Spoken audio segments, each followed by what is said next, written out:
বিধাতা আমাদের এক বড় বিপদের হাত থেকে রক্ষা করেছেন, কিন্তু কিন্তু এই পরিবর্তন কি করে সম্ভব?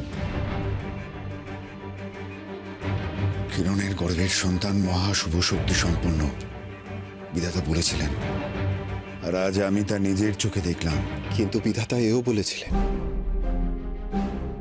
যে কিরণমালা তার হৃদয়ের অংশ দিয়েই রাক্ষস সত্তাকে বিনাশ করতে পারে। তার অর্থ কেবলমাত্র আমাদের সন্তানের শুভ শক্তি নয়। কিরণমালা, তুমি তোমার হৃদয়ের অংশ দিয়ে সোনামণির রাক্ষস সত্তাকে বিনষ্ট করেছো। হ্যাঁ কুমার। তুমি কি করলে কিরণ? এর জন্য পরবর্তীকালে তুমি তো বিপদে পড়তে পারো। না কিরণ, তুমি এ কাজ ঠিক করোনি। পিতা, আমার হৃদয়ের অংশ দিয়ে যদি কারোর মঙ্গল হয়, এর চেয়ে শুভ কাজ তো আর কিছু হতে পারে না। তাছাড়া সোনামণির রাক্ষস সত্তা বিনষ্ট হয়েছে, এটাই তো সবচেয়ে বড় কথা। মা, আমি আর রাক্ষসী হতে চাই না। আমি তোমার কাছে থাকতে চাই, তোমার মেয়ে হয়ে। তুই তো চিরটাকাল আমার মেয়ে হয়ে থাকবি সোনামণি, কেউ তোর কোনো ক্ষতি করতে পারবে না। তাহলে রাক্ষসী রানী কটকটি যদি আসে? আসবে না, আর যদি আসেও আমি তোদের কোনো ক্ষতি হতে দেব না।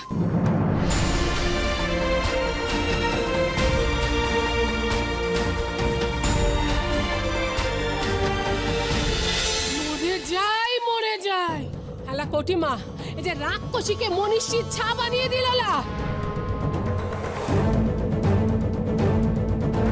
কিরণমালা,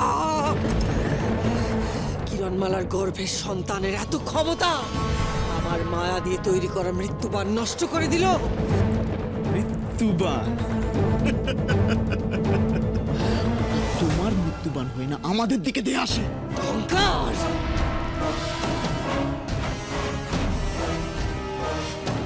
ও কটিমা, তোর চিচিং যে ওদের দলে চলে গেল না, এবার কি হবে? না কুশকুলকে শেষ করতে কিরণমালার সন্তান আসছে।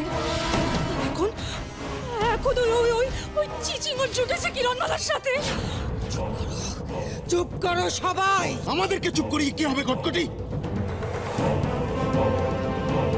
যাকে চিরকালের মতো শেষ করতে চাইছো, তার গায়ে তো একটা আঁচড়ও কাটতে পারছো না।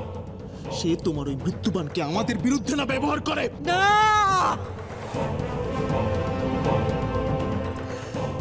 আমার সৃষ্টি করা চিচিং আর কিরণমালার আগত সন্তানের মিল কখনোই হতে পারে না।